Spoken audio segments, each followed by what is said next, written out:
This is the cognitive ability screen.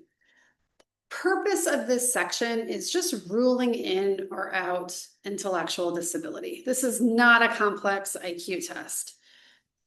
First thing is just asking people the capitals. Don't overthink it. You don't have to get them all right. It's just if somebody's really off base in their responses, we want to know. For instance, if you say, what's the capital of Canada? And they say the name of their own hometown, that's maybe a red flag. If they say, what's the capital of France? And they say Germany, might be a red flag. They're naming other countries. They just really don't get it. I'm not at all worried about the average American. You know, Americans don't have the best world knowledge, but the average American who doesn't know the capital of Egypt and they say Jerusalem, right? They're roughly in the Middle East, roughly the same part of the world. Not a great answer, but not that big of a deal. Somebody who says Krakow instead of Warsaw, I'm not going to lose sleep about it. Somebody who says Toronto for Canada, you know, as long as they're roughly in the ballpark, don't sweat it. Next is asking people to count down from 100 by sevens. So 93, 86, 79, 72, 65, so forth. We've got the answers ready, and you only have to mark correct or incorrect.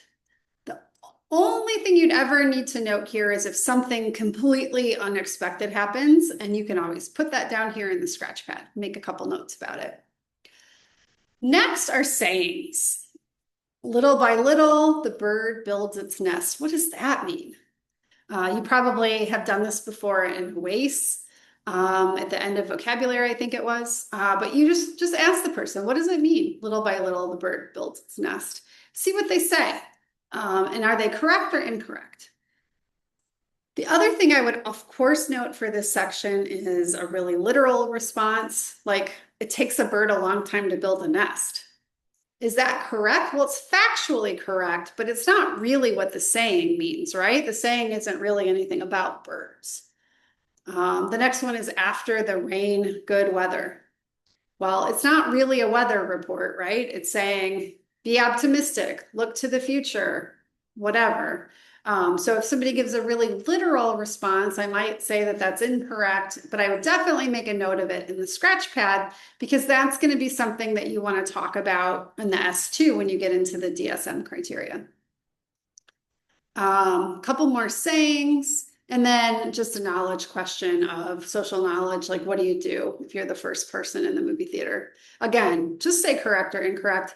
If they don't say warn others and get out of there, it's probably incorrect, but if they say something really interesting or surprising, like that's worth making a note about, but otherwise you can just pick your selection box. And then the question is, based on their responses, based on what you've seen so far, do you have any concerns about their intellectual ability and comprehension? You also will already have had access to some of the records, so you'll probably have an idea of whether they graduated college without supports, whether they've ever had any other kinds of accommodations. You're going to have a little insight when you do this. But if you end up having concerns and worry about intellectual disability, there are more questions to complete just that help you better understand the person a little more. These are very standard, very similar to what you'd see in a Wechsler IQ test. So I'm not going to go through all of them, but you can read through and I don't think they'll surprise you. When you get done with the IQ section, really you just say there's no concerns, which again, more than 95% of people, there are no concerns. Every once in a while, you might have possible concerns. And then if you have significant concerns, that's when it's important to not proceed until you get some consultation. So talk with a lead in a drop-in meeting or seek other consultation to make sure you get a chance to talk with someone about that. All right, so it took me back to that section. Okay, emotional processing is next. Yeah, that's right.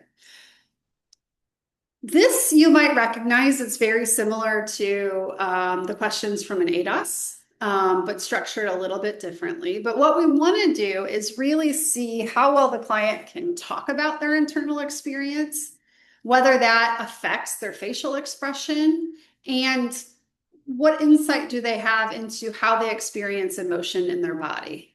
So you'll ask about the emotion, you'll note any change in facial expression with these options here, and then you'll ask the next question, and you go through and you're looking to see what you see, but you're also listening for what they tell you. When you get to the end of this section,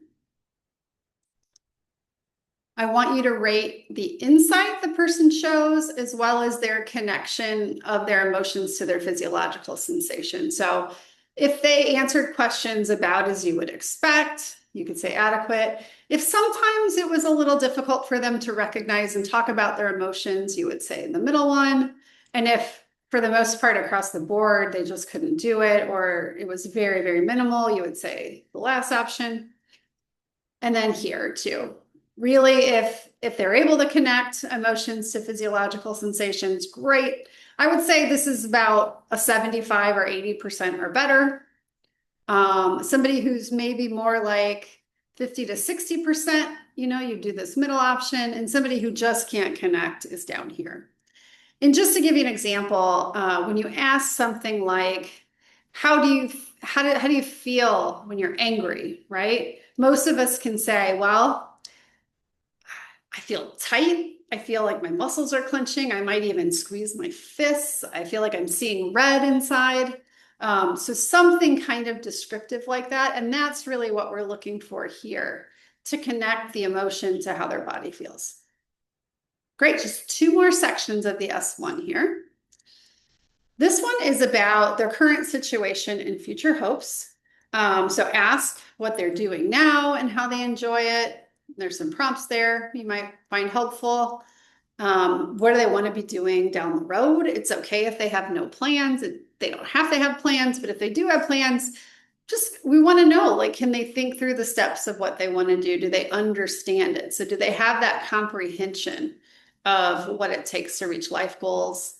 What do they think their ultimate dream job would be? And maybe they have it. Maybe they're doing something they really love and they can talk about that, but it gives you a really good picture into what their current life is like. This question next is just about how independent they are and what kinds of support they need. Depending upon the client, you might get questions like, it's all automated and online.